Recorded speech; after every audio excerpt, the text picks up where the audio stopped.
From the Alvin and Rosalie Sarachek studio, PBS Kansas presents Kansas Week. Technology issues plaguing an upgrade to the 911 system. Is it endangering you? Well, it depends on who you ask. Plus, law enforcement promising they won't ask immigration status in the wake of questions about a new law. But first, thousands losing access to Medicaid, many with no idea the change was coming. That's what we're talking about right now on Kansas Week.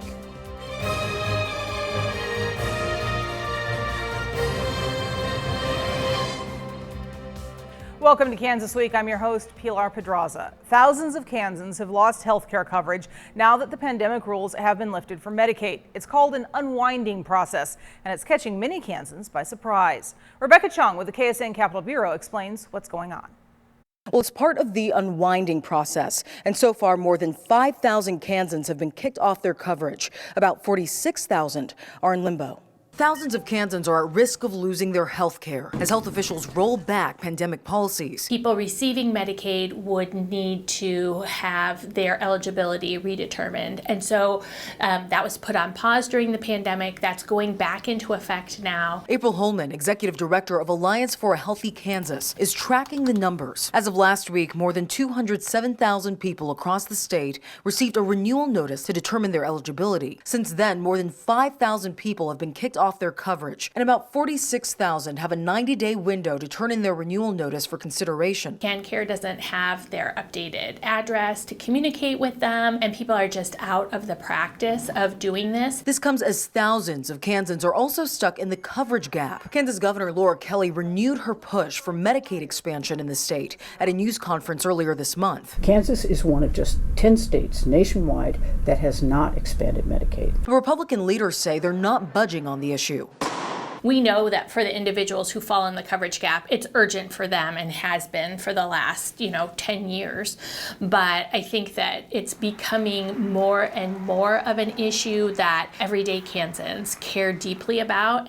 Now, to make sure your contact information is updated and to learn more about the unwinding process, you can go to cancare.ks.gov. For now, reporting at the Capitol, I'm Rebecca Chung. Now, this is just one of the things we're going to be talking about with our panel this week. On that panel, we have Senator Ethan Corson, a Democrat from Fairway, who's joining us by Zoom. And here in studio with me, we've got Republican State Representative Webster Roth from Winfield and Trace Saltzbrenner, a reporter with the Wichita Beacon. Thank you all for joining us this week. And Trace, I'm going to start with you on this one. I know over at Cake, we've done some stories on this as well, but we're still getting a lot of calls from folks who are caught by surprise who didn't know what was going on. Oh, absolutely. It kind of took a lot of people by surprise. Some people aren't receiving these letters for as much as 3 years. So now they're going back into a process that they haven't seen in many years, and they're kind of confused, they're shocked, they don't know where it's coming from. And that can put a lot of people in jeopardy because they're like, well, I don't have time to do this right now, I wasn't preparing for it, where do I go from here? What about you, Webster? Are you hearing about this from your constituents at all? I've really not heard about it. What I hear about is Medicaid expansion. And this is a really good example. When I first started running, there were 4,000 people on the waiting list. They'd been approved, but they're not getting services. Well, just recently, it's over 7,000 people on that list. And I've never said yay or nay on Medicaid expansion. I'm open to it, but we have a problem. And this we see right now, we've got a problem with people responding to the way they did do things. The pandemic hit. We changed the process. Now we're going back to the way we did it before, and they're just not realizing that that process is back in place. Mm-hmm. And so there's a problem, and I think we need to fix the issues that we know of, before we do any expansion or anything like that. Okay. And Ethan, what about you? Are you hearing about this from your constituents? I have heard a little bit about it, and I think that it does speak to the need for Medicaid expansion in Kansas. If you think about it, the Kansas Department of Health and Environment estimates that up to 125,000 Kansans could end up losing their coverage as part of this process. 100,000 of them would have continued to receive benefits if Kansas had expanded Medicaid. We're the only state, not just of our neighboring states, but in the entire Midwest region that has not expanded Medicaid. And that comes at a cost. We could actually save $200 million a year if we had expanded Medicaid in Kansas. We're one of only 10 states in the entire country that has not participated in expansion. And I think that this unwinding process really just highlights the serious need for Medicaid expansion in Kansas. And I appreciate your comments as well. But the challenge is with Medicaid expansion, we're already seeing where people are unable and are losing services. So that needs to be fixed. We've got people waiting and been on the waiting list, and that's not fixed. And then the challenge with Medicaid expansion is we serve over 530,000 people statewide with Medicaid currently. And we're going to expand that to able-bodied workers that could go out and get a job, but we're going to expand it to those folks. So with that, expanding it to that, it's going to complicate what we need to fix already. So are people just thinking we're going to get this Medicaid expansion so that our health care coverage, we need to do that. I mean, that's a good thing, giving health care coverage to people that really need it.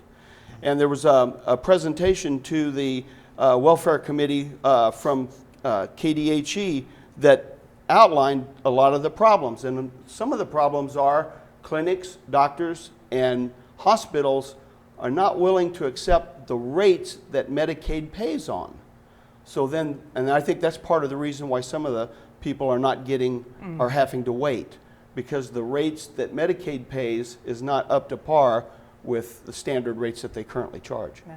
That's certainly something I've heard about from several viewers as well. What about you, Tracy? Have you been hearing things along those lines? I've been hearing about that. Something I'm also concerned about along those lines is that rural hospitals right now are kind of in jeopardy. And a lot of them right now are calling for Medicaid expansion because even though the rates are lower, it's going to be better than someone who comes in without insurance at all. And a part of that is also with the COVID-19 pandemic, hospitals in rural areas have lost a lot of money. They are in jeopardy. And they are saying that if we expand Medicaid, they'll at least get something and will no longer be scrambling to try to find funds to continue servicing these areas that are out in western Kansas that need these services, because you only get like one family doctor in those areas that need that money. And that's really a tremendous point too, and it brings up another issue. In rural Kansas America, I mean, we've got 2 hospitals in my district, and both of those are struggling hospitals as well. And so this issue of people leaving the rural areas and going to the more metropolitan areas or moving, brings up another issue that needs to be addressed as part of, Medicaid expansion. Well, it's not a part of that, but it is a part of that. So we need to look at that, keeping people there, getting physicians, and there's a nurse shortage, CNA, CMA. There's just a healthcare shortage, and we see that in all of the business avenues that are currently in Kansas. There's just not enough help to fill all the positions, and you just drive around and see the help wanted signs everywhere. And Ethan, I'm going to bring you in on this conversation. As we were talking about all of this, hospitals versus working versus non-working Kansans, it seems to me that perhaps compromise somewhere along the way might be a possibility. So far, the Medicaid expansion debate has been all or nothing. Is there a chance for some sort of compromise, some sort of partial expansion, or is that not an option because we're dealing with federal rules as well? I think that's a challenge with federal rules, but I would just make a couple points. One is that thousands of people who would be covered under Medicaid expansion are children. And then to the point about that these are able-bodied folks who are choosing not to work, we know that another big tranche of folks who'd be covered, thousands of them under Medicaid expansion, are folks who are already working 1 or 2 jobs, but their employer may not offer health insurance. They're not making enough to get health insurance. They're working 2 different jobs and they're not getting enough hours in either one of those jobs to get health insurance. So I think that it's really important to note that many of these folks are working Kansans who are working 1, if not 2 jobs. Many of them, others are children that would benefit from Medicaid expansion. And what's going to happen now with these 125,000 folks who no longer are going to have access to Medicaid is they're going to be showing up in our emergency rooms with no health insurance. They're going to get care, and it's going to be uncompensated care, which is what is forcing these rural hospitals into such a precarious financial position, because they are rendering hundreds of millions of dollars every year in uncompensated health care. Well, Medicaid expansion is something we're likely to see again next session, but this last session, they enacted dozens of new laws, many of them set to go into effect in just a couple of weeks on July 1st. Among them is one that's raising a lot of concern in the Latino community and others with a high proportion of immigrant members. Kake's Jackson Overstreet and Rebecca Chung of the KSN Capitol Bureau explain what's going on. Well, I spoke with an immigration attorney who says almost anyone could be subject to this law. Some are worried about how it will be enforced. Right now, we have been receiving a lot of calls. David Trevino, an immigration attorney from Lawrence, says a human smuggling law going into effect in Kansas is raising questions. Will this just be a random traffic stop? Will this be part of a traffic stop where you've got numerous people in the vehicle and we're looking at the appearance of individuals? If they look like they may be immigrants, will it open up an entire area of inquiry? The law defines the crime of human smuggling as intentionally transporting, harboring, or concealing someone when a person knows or should have known that they are entering the U.S. illegally. This also includes when they benefit financially or receive anything of value, and when the person being smuggled is likely to be exploited for financial gain. Trevino says it could be concerning for someone simply running errands with families of mixed status. Is it simply that they're taking someone to a grocery store? Or providing services to undocumented immigrants. What about paramedics, people that are rendering aid? Are they going to be held liable under this law? Tuesday, both the Central County Sheriff's Office and Wichita Police Department also addressed the bill and how they will enforce it. It has been our general practice, even before I became sheriff, that we don't get involved in immigration issues. That officers will not initiate any action based solely on an individual's immigration status. The two departments say this bill was designed to create that new charge of human smuggling to help combat issues of human trafficking. Under this new law, they say the only way someone can be charged is if they are exploiting the undocumented person for personal gain. And Ethan, I'm going to start with you on this one. Even as this was under debate, I was hearing from Latino leaders in Western Kansas very worried about it. That worry still persists within the immigrant community, the Latino community in particular. Did this come up, the chance for misinterpretation during debate, during committee hearings? What was the reception? You know, this was sort of an unfortunate process. I think when many of us first looked at this, we thought, of course, we want to crack down on human smuggling. And unfortunately, many of the concerns that are now being raised, they weren't brought to us until very late in the process. What my hope is that I hope that this will be applied narrowly and in a limited fashion. Some of the statements that you played in that vein, I'm really heartened by some of the statements from the Central County Sheriff's Office and the Wichita Police Department about the restrained manner that they intend to apply the law in. And I hope that that's how other jurisdictions that they adopt that same approach. Experience, Webster, did you hear any concerns about this during debate? There was quite a bit of discussion regarding the concerns, and especially the first rendition of the bill that came out, which really caused a lot of concern. But with the final product, you know, and as it was previously stated, that, you know, you've got to know that you're illegal. You've got to you're transporting an illegal person. There's three components to it that you're going to get benefit financially from that, and also that you know that they're going to be exploited, or you know you could know that you're transporting someone illegally, but then you don't meet the other two criteria, and so you're not going to be charged. And so I mean, it's like with a lot of things. There's a lot of misinformation about that. You know, the seriousness of it is there is human smuggling going on, and people's lives are being exploited for financial gain, and their whole life ends up being challenged because of what happens to them in a human smuggling situation, and being exploited for sexually or however which way. And I think we need something to address that. So. Now, we do know that Kansas is a center for human trafficking because of the way the highways move through our state. And while Sedgwick County leaders, law enforcement leaders have said this is how we're going to enforce it, there's nothing to bind every law enforcement leader across the state to that same set of rules that they've set up in Sedgwick County. Yeah, that's what I'm scared of. Like, I'm happy that Sheriff Easter and Chief Sullivan were able to come out and say that this is the way that we are interpreting this law. But the fact that human trafficking, sex trafficking, labor trafficking exists in Kansas is not an excuse to write a bill that is intentionally vague. And I'm not saying that's what happened, but that is the bill that was produced.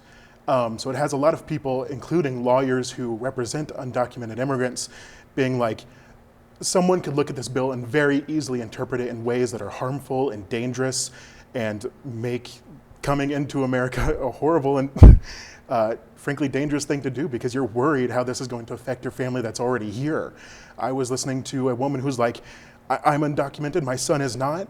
My son pays my rent. I'm worried now that he's benefiting financially from all of this. So is he under attack in this law? Is this something that's going to happen to him? And I know you shake your head, but it can be interpreted that way. And lawyers have interpreted it that way, because there's nothing in the bill that says, no, that's not the way it will be interpreted. Well, there's three components to it, as we just discussed, and you have to meet the three component criterias, to be charged and stuff. And that's another reason why we have our courts. If someone gets charged and then they're found that they're not guilty, then it was an inconvenience, and it gives an opportunity, just like the things we're going to talk about probably here a little later on, an opportunity for improvement. And so, but it's sometimes human smuggling is just a tragedy in human life. One of my core values is human worth. Every single person on this planet has value to me. And so people that are being abused and used for labor, for sex, for whatever, we need to protect them, in my opinion. And so we have something, and then we'll take this and we're going to make something great. All right, and we're going to leave that discussion there because we've got other things to talk about. Governor Kelly has chosen a high-ranking U.S. Drug Enforcement Administration official to be the new head of the Kansas Highway Patrol. He will replace a retiring superintendent who is facing federal lawsuits over the agency's policing and allegations that he sexually harassed female employees. The Associated Press reports Governor Kelly's appointment of Eric Smith as head of the Highway Patrol came on retiring Superintendent Colonel Herman Jones's last day. Smith will officially take over as superintendent July 7th. He's a native of Ellsworth, holds a criminal justice degree from Friends University, and served 9 years with the Sedgwick County Sheriff's Office before joining the DEA. He has been chief of the DEA's inspection division since 2021. The Kansas Senate has to approve Smith's appointment next year. Lawmakers are done for this year, but a committee of Senate leaders will determine this summer whether Smith can serve as acting superintendent until that confirmation vote. The Republican-controlled legislature had pressured Kelly to dismiss Jones before he announced in February he would retire. And there's a lot there. I'm going to start with you, Webster. This has been an issue that many Republicans have been pushing the governor on since before this last session started. Do you feel like that pressure had an impact on who she chose this time? I'm not for sure what had an impact on who she chose, but give her kudos. She went outside the agency, got someone coming in that potentially is going to have a great impact on these negative issues that are following the great servicemen and women of the KHP. And so I think she did a great job of just looking outside the agency. So. Yeah. And there's definitely, when you bring somebody in from outside, they've got different experiences and different ideas that can really change the culture.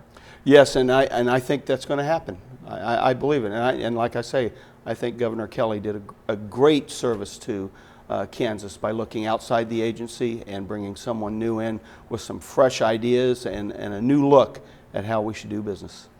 And Ethan, what do you think? I mean, this is your party, your governor who's made this decision. What are your thoughts on how she made this decision, who she picked?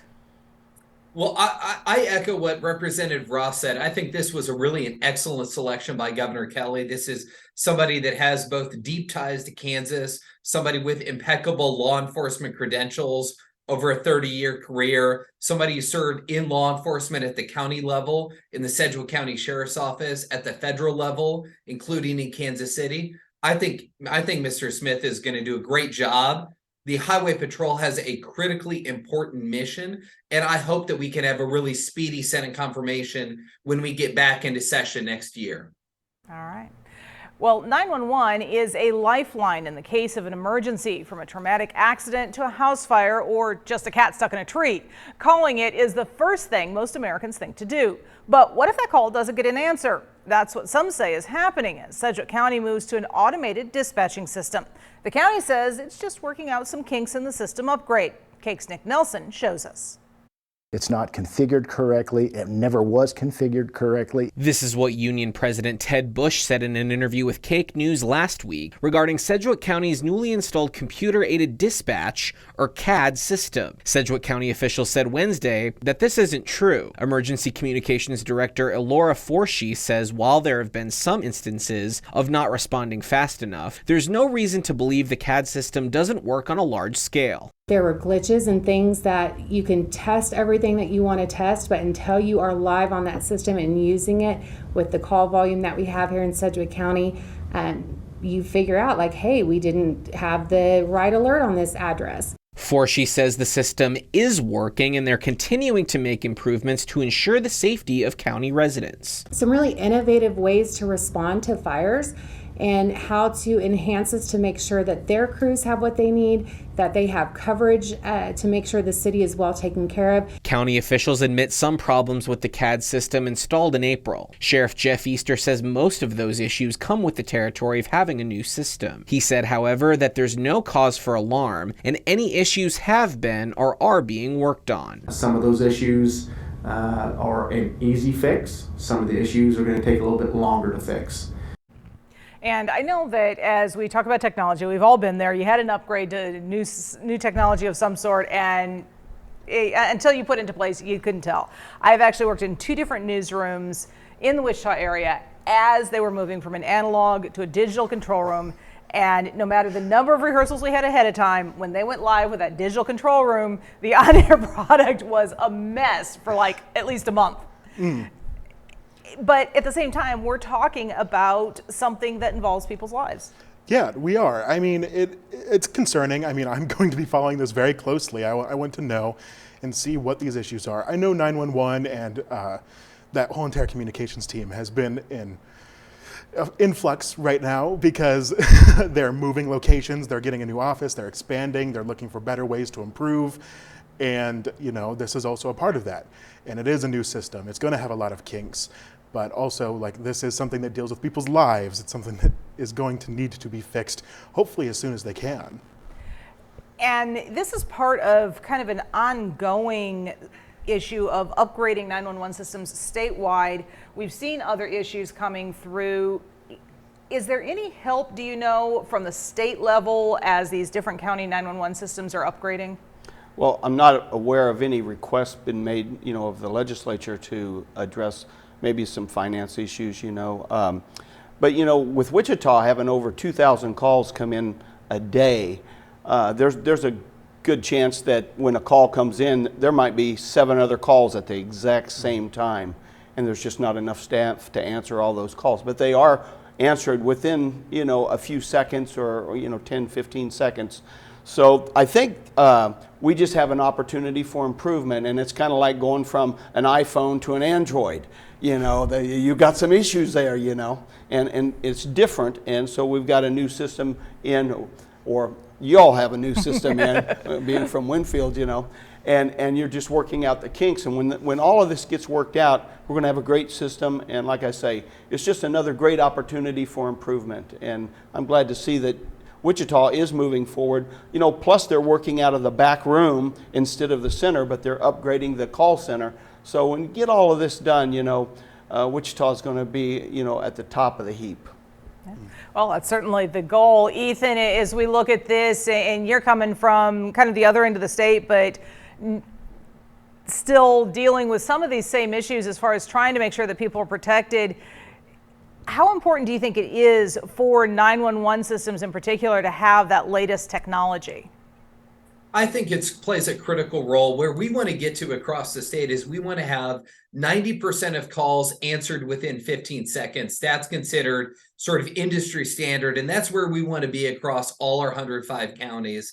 And I think technology can play an important role in leveraging the human capital that we have working in these really important positions. So I'm glad to see that we're implementing the latest state-of-the-art technology. It's not unexpected, as you mentioned, that there would be some challenges with a new system, but it seems like county officials are taking them seriously, and I'm confident that they'll fix any glitches. And I think it can serve as something that we need to watch across the state as we try to move to that 90% answered within 15 seconds. 90% answered within 15 seconds. I know we have been at that level off and on over the years in Sedgwick County, but I know also part of what's going into these concerns is the issues we had with the ambulance service not too long ago that's just now starting to get back on its feet. Yeah, it's going to be interesting to watch to make sure that they are responding in that timely manner, that they're going to be able to get to the places that they need to. And as they said, they have labeling issues right now, which can be an issue when you need both ambulatory services, fire services going to that same location and getting it where it needs to be. No. And Ethan, actually, there was one other thing I wanted to ask you. You mentioned dealing with staffing issues, and certainly we're seeing more and more people going to automated systems as we're dealing with the lack of people for jobs right now, which is a problem across the state. Yeah, I think we do need, one of the things that the legislature needs to take a hard look at this coming session is continuing to focus on workforce issues. That is the one thing when I talk to any chamber of commerce and I ask them, what are the issues that we need to focus on? It is workforce. So I think that deals with the whole spectrum from what we're doing in education at the early levels to college and career training, to retaining college graduates, to trying to help people who are mid-career switch into different careers that are going to make them more marketable. But workforce is a huge issue, and the legislature needs to take a serious look at that next session. All right. Well, thank you again, Ethan, Trace, and Webster, so much for joining us this week. We'd also like to thank our news partners at Cake News, KSN News, and the Wichita Eagle. We'd love to continue the conversation with you online. You can just tag us, PBS Kansas or Pilar Pedraza TV on Facebook, Twitter, or Instagram. You can also use the hashtag KansasWeek, all spelled out. For now, stay safe and have a great week.